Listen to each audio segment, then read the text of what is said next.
এই Russell viper 100 বছর আগেই কিন্তু বাংলাদেশ থেকে প্রায় বিলুপ্ত হয়ে গেছিল। এটা সাহারা মরুভূমিতে পাওয়া যেত, আরব বিশ্বের বিভিন্ন দেশে পাওয়া যেত। বাংলাদেশে কিভাবে আসলো এই সাপটা? সাপে কামড়াইলে বাংলাদেশে আমরা কিছু ভুল বা কুসংস্কার কাজ করে থাকি। আর কিছু সাপ আছে, আপনি জানেন কিনা, সারা পৃথিবীতে যত ধরনের সাপ আছে 80% সাপ যাদের বিষ নাই, মানুষকে কামড়াইলে মানুষের শারীরিক কোনো ক্ষতি হয় না। এবং সাপের একটা নেচার আছে, কিন্তু আপনি যতক্ষণ পর্যন্ত তারে খোঁচাখুচি না করবেন ততক্ষণ পর্যন্ত কিন্তু কামড়ায় না। খেয়াল করে দেখেন, ধরেন আপনার পাশ দিয়ে চলে যাচ্ছে, আপনাকে প্রথমে কিন্তু ছবল মারে না, এটা সাপের একটা বৈশিষ্ট্য। কিন্তু এই রাসেল ভাইপার বাংলাদেশে যেটা ছড়িয়ে পড়েছে, সাপের ব্যাপারে কিন্তু হাদিস আছে একাধিক। এবং এক্ষেত্রে আব্দুল্লাহ ইবনে ওমর রাদিয়াল্লাহু তাআলা আনহু তিনি সাপ দেখলেই কিন্তু দৌড়ান দিতেন এবং মারতেন। আপনি বলবেন যে হুজুর কেন তিনি মারতেন? নবীজি সাল্লাল্লাহু আলাইহি ওয়াসাল্লাম এক প্রকার সাপের ব্যাপারে খুব সতর্ক করেছিলেন সাহাবীদেরকে। কোন সাপ? দেখেন, নবীজি সাল্লাল্লাহু আলাইহি ওয়াসাল্লাম সেই সাপের ব্যাপারে আনা আয়েশা রাদিয়াল্লাহু তাআলা আনহা قالت আমরা রাসূলুল্লাহ সাল্লাল্লাহু আলাইহি ওয়াসাল্লাম বিকতলি জিত্তুফিয়াতাইনে ফাইন্নাহু ইয়ালতামিসুল বাসার ওয়া ইউসিবুল হাবাল। আয়েশা রাদিয়াল্লাহু তাআলা আনহা থেকে বর্ণিত, তিনি বলেন রাসূল আকরাম সাল্লাল্লাহু আলাইহি ওয়াসাল্লাম পিঠে দুটি সাদা রেখা বিশিষ্ট বিষধর সাপ মেরে ফেলার নির্দেশ দিয়েছেন, কারণ তার দৃষ্টিশক্তি কেড়ে নেয় এবং গর্ভস্থ সন্তানের উপরে বিরূপ প্রতিক্রিয়া সৃষ্টি করে। গর্ভে যে সন্তান থাকে, এরকম কোনো মাকে যদি এই সাদা রেখা বিশিষ্ট সাপ দংশন করে, তাহলে সেই সন্তানের উপরে ইফেক্ট করে, মায়ের উপরে ইফেক্ট করে। এটা নবীজি নিজে বলেছেন। কোথায় আছে হাদিসটি? এই হাদিসটি আম্মাজান আয়েশা সিদ্দিকা রাদিয়াল্লাহু তাআলা আনহা থেকে বর্ণিত। আরেকটি হাদিস, ওয়াকালাল আবতারু ওয়াদুত্তুফ ইয়াতাইনে, নবীজি কি বলছেন? লেজ খসে যাওয়া এবং পিঠে দুটি সাদা রেখা বিশিষ্ট সাপ। আব্দুল্লাহ ইবনে ওমর রাদিয়াল্লাহু তাআলা আনহু একটা সাপ দেখলেন, তারপরে এটার পিছু নিয়েছেন। অন্যান্য সাহাবীরা ওনাকে বলছেন, এই তুমি কোথায় যাচ্ছ?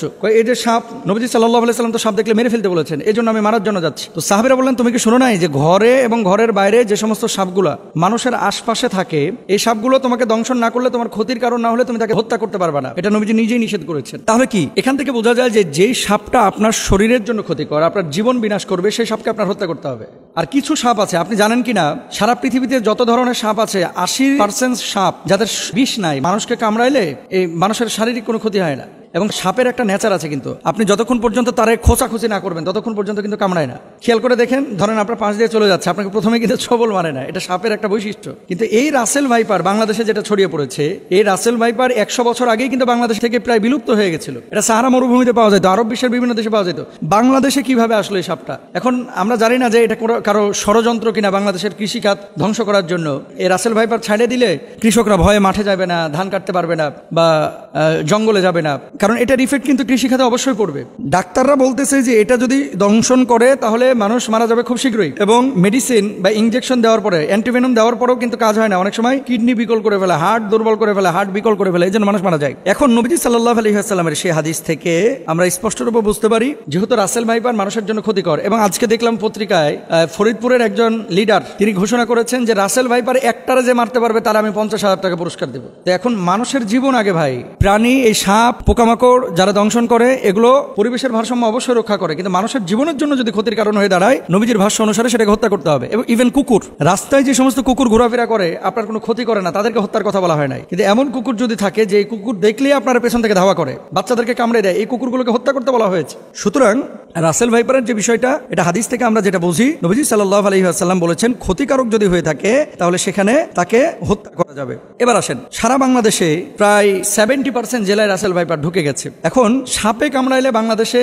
আমরা কিছু ভুল বা কুসংস্কার কাজ করে থাকি, যেগুলো আসলে চিকিৎসা বিজ্ঞানের আলোকেও অথেন্টিক না এবং কোরআন হাদিসের আলোকেও অথেন্টিক না। মনে রাখতে হবে, যখন কোনো বিষয় আপনার শারীরিকভাবে কোনো ক্ষতি করছে, প্রথমত আপনাকে কারণটা বের করতে হবে যে কি কারণে এটা হলো। সাপে কামড়াইছে, সাপে কামড়ানোর পরে এই বিষটা কিন্তু আপনার শরীরের মধ্যে ঢুকতেছে। এখন আপনি শরীরের মধ্যে বিষ ঢুকেছে, ওই জায়গাটা না বেঁধে আপনি নিয়ে গেলেন ওঝার কাছে। ওঝা কি করতেছে? ওই তদবির করতে করতে করতে করতে, আগে যেমন বাংলা সিনেমায় দেখা যাইতো, ওই যে বিন বাজাইতেছে আর কাইটা যেই সাপটা দংশন করছে এ আবার উড়িয়া চলে যেতেছে একেবারে। হ্যাঁ, আসার পরে ওখানে মনে করেন মুখটা দিয়ে আবার মনে করেন বিষ বাইর করে ফেলে। এগুলো মিথ্যা কথা ভাই, এগুলো কোনো ভিত্তি নাই। তবে হ্যাঁ, নবীজি সাল্লাল্লাহু আলাইহি ওয়াসাল্লামের সাহাবীরা একটা কাজ করেছিলেন, সূরা ফাতিহা পড়ে ওই জায়গাটায় থুথু লাগিয়েছিলেন, তারপরে ওটা বের হয়ে গেছিল। এর মানে এই না যে থুথু লাগাইলেই সাপের বিষ বাইরে হয়ে যাবে। কামড়াইছে রাসেল ভাইপার, আর আপনি নামাজ পড়েন না, রোজা করেন না, থুথু লাগাই দিতেছেন, থুতুকে ওখানে কপ ফেললেও কিন্তু বিষ বাইরে হবে না। এগুলো খেয়াল রাখতে হবে। তাহলে আপনার করণীয় কি? আপনাকে যাইতে হবে ডাক্তারের কাছে। আপনি ডাক্তারের কাছে যান, যাওয়ার পরে আপনি চিকিৎসা নেবেন। আর ওঝা, তারপরে বিন বাজানো, এই সমস্ত জিনিসগুলো অথেন্টিক যেহেতু না, যে জায়গাটায় অথেন্টিক বা কারো কাছে এমন কোনো মেডিসিন থাকলে আপনি সেই জায়গাটায় চিকিৎসা নিতে পারেন। আবার আমাকে ভুল বুঝেন না, ঝাড়ফুঁক ইসলামে কিন্তু জায়েজ, কিন্তু কবিরাজির নামে এই যে বিন বাজাইতে বাজাইতে সাপকে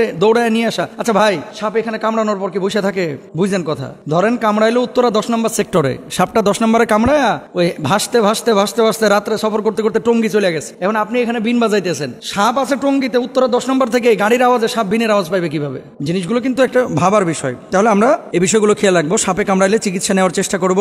সাপে কামড়ানো জায়গায় তৎক্ষণাৎ পরিষ্কার করে ব্যান্ডেজ বা সুতির কাপড় দিয়ে ঢেকে দিব, এটা ডাক্তাররা বলছেন, এবং সেই জায়গাটায় রশি দিয়ে হালকা করে বেঁধে দিবেন যাতে করে বিষটা উপরে যাইতে না পারে। মনে রাখবেন, আপনি পানির মধ্যে পা দিয়ে রেখেছেন, পানিতে থাকা কোনো সাপ যদি পায়ের উপরে কামড় দেয়, এটা খুব মনোযোগ দিয়ে শুনবেন। আপনি পানিতে আছেন, ঠিক সেই সময় সাপ আপনার পায়ে কামড় দিয়েছে, আপনি নিশ্চিত থাকবেন যে আপনার শরীরে বিষ ঢুকবে না। কেন বলেন তো?